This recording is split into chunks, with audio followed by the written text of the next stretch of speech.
Hello everyone, स्वागत है आपका अपने ही चैनल बी इंग्लिश टैंकर में। गाइस, आज जो मैं स्टोरी आपके लिए लेकर आई हूँ वो है बैड टेम्पर। बहुत ही अच्छी स्टोरी है। एक एग्जाम्पल के साथ सिखाया गया है कि जब हमें गुस्सा बहुत ज़्यादा आता है तो हमें क्या करना चाहिए और गुस्सा होने के बाद क्या होता है। ठीक है, वो भी समझाया गया है। देखिए, आप स्टोरी में देखते हैं क्या है। तो इसके एक एक वर्ड की हिंदी में यहाँ पर लिखती जाऊँगी और जो भी ग्रामेटिकली स्ट्रक्चर होगा उसको भी हम डिस्कस करेंगे। तो चलिए जल्दी से स्टार्ट करते हैं। इसका PDF आप मेरे बी इंग्लिश टैंकर का जो ऐप है वहाँ पर आप ले सकते हैं। ठीक है, एक दिन छोड़ के आपको इसकी PDF मिला करेगी। चलिए शुरुआत करते हैं। There once was a little boy who had a bad temper. There यहाँ पे क्या है, इंट्रोडक्टरी का काम कर रहा है। मीन्स एक लड़का था, तो देयर वॉज अ बॉय, इस तरह से इसका यूज होता है। दो लड़कियां थी, देयर वॉज टू गर्ल्स। चार लोग थे, देयर वॉज फोर पीपल। इस तरह से देयर जो है वो इंट्रोडक्टरी का यूज हो रहा है इसमें इसका। ठीक है, इसका मीनिंग वहां नहीं है। There wants a little boy, एक बार एक। वॉज मीन्स क्या होता है, था, एक छोटा लड़का। ठीक है, एक बार एक छोटा लड़का था। वॉज किस में यूज होता है, पास्ट में, जब हम पास्ट की बात करते हैं तो। Who had a bad temper? Who means जिसका था। अब देखिए, कोई भी चीज़ होना, अगर प्रेजेंट में हो तो हम हैज़ हैव लगाते हैं, पास्ट में हो तो हम हैड लगाते हैं। तो उसको क्या था, एक बैड टेम्पर था। मीन्स उसका जो गुस्सा था वो बहुत बुरा था।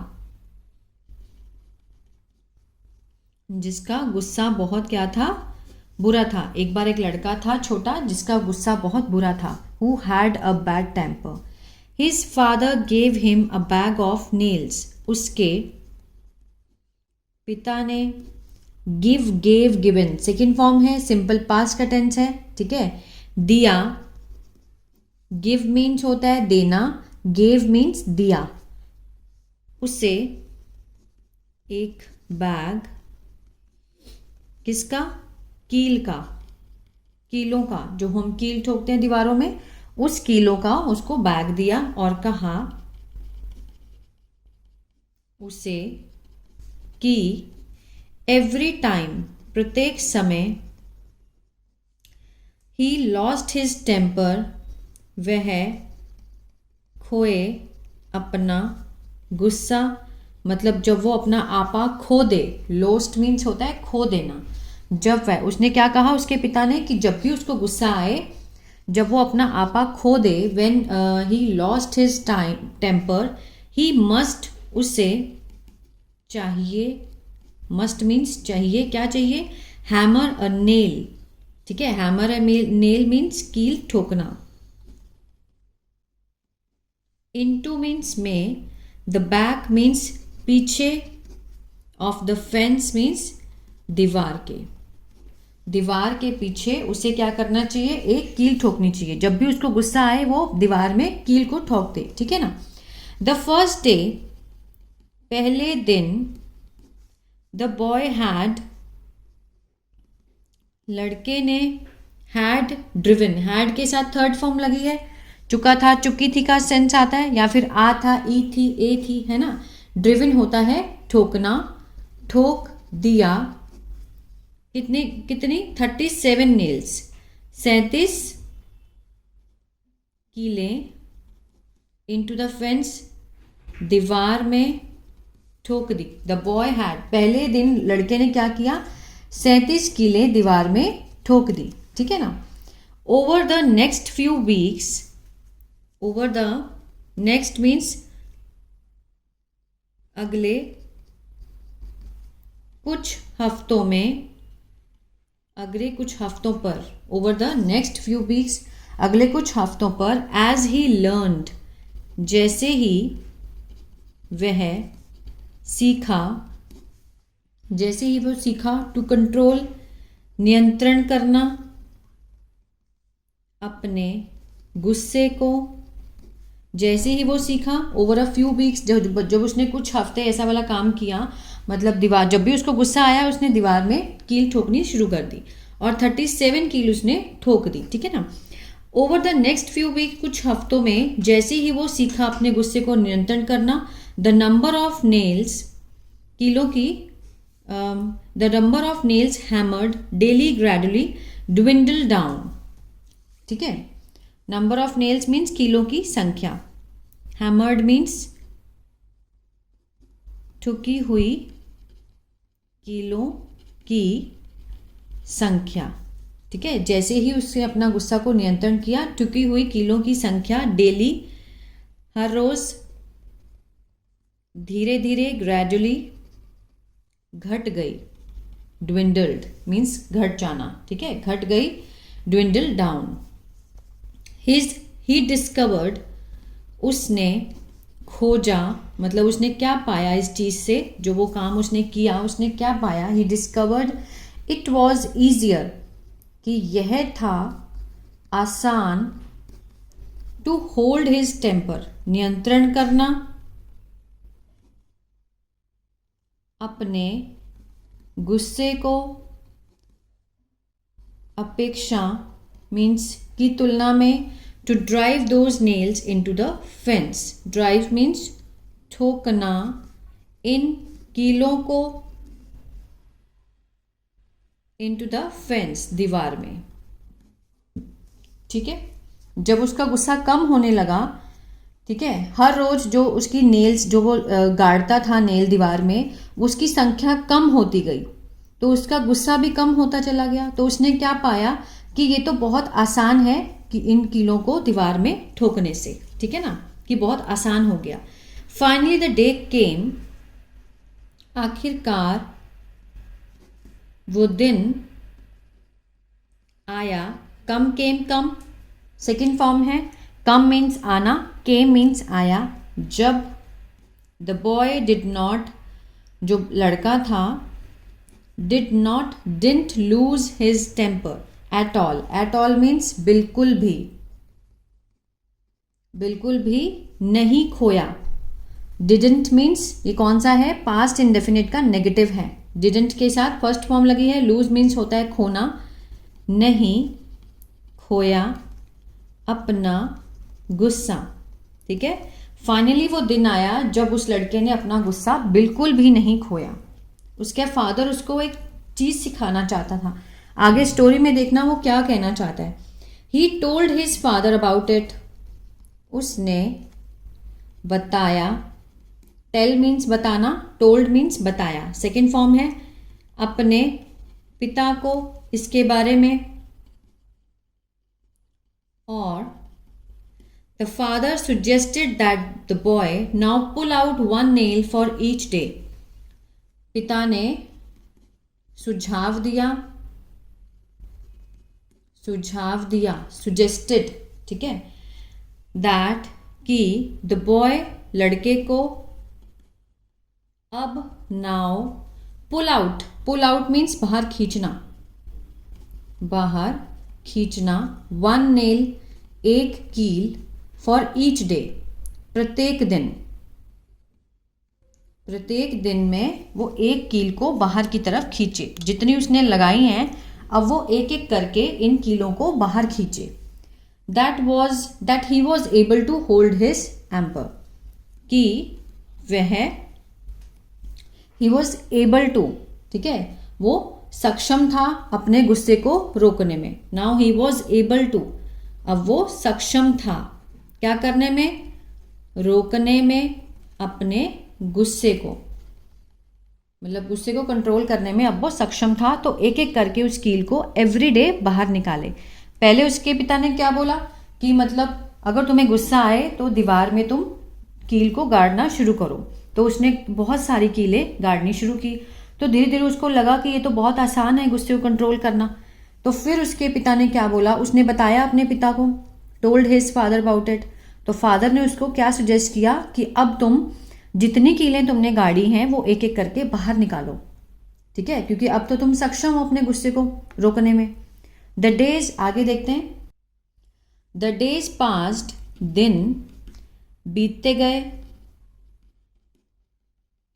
और the boy was finally able to tell his father, लड़का था आखिरकार सक्षम टू टेल बताने में, बताने के लिए अपने पिता को कि all the nails were gone, ठीक है, कि जो सारे कीले हैं वो समाप्त हो गई। मीन्स उसने एक एक करके सारी बाहर निकाल ली, मीन्स सारी कीलें गई। वर गॉन कि उसने ये काम कर दिया है, ठीक है ना। All the nails were gone. The father took his son, पिता ले गया अपने बेटे को, बाय द हैंड हाथ पकड़कर,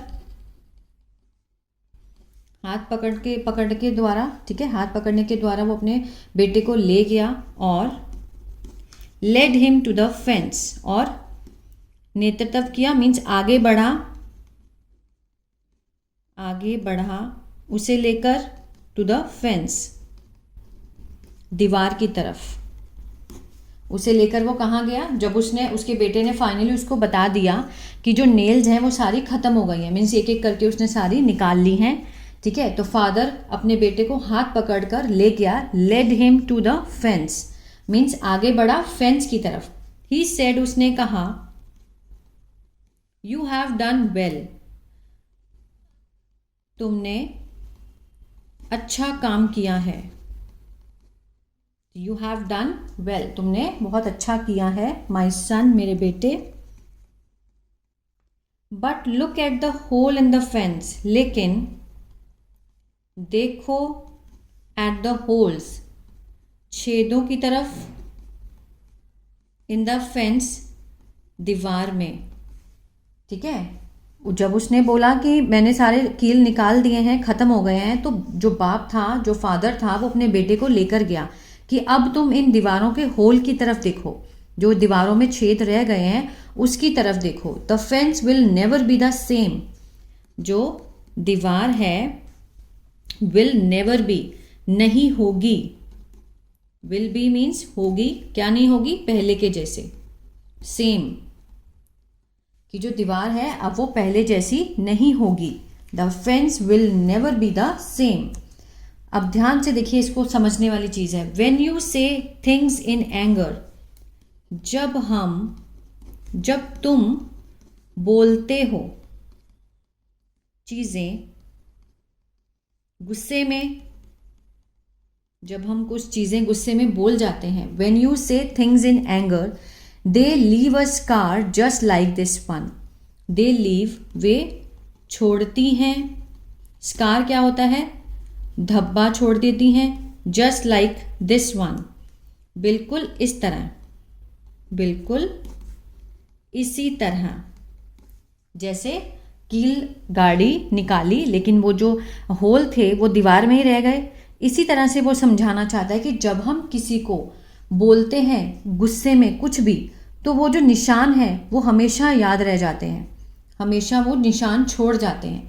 दे leave a scar just like this one. This one means इस दीवार की तरह। You can put a knife in a man, तुम डाल सकते हो, पुट मीन्स होता है डालना, कैन का मीनिंग है तो सकते हैं, तुम डाल सकते हो चाकू किसी आदमी में,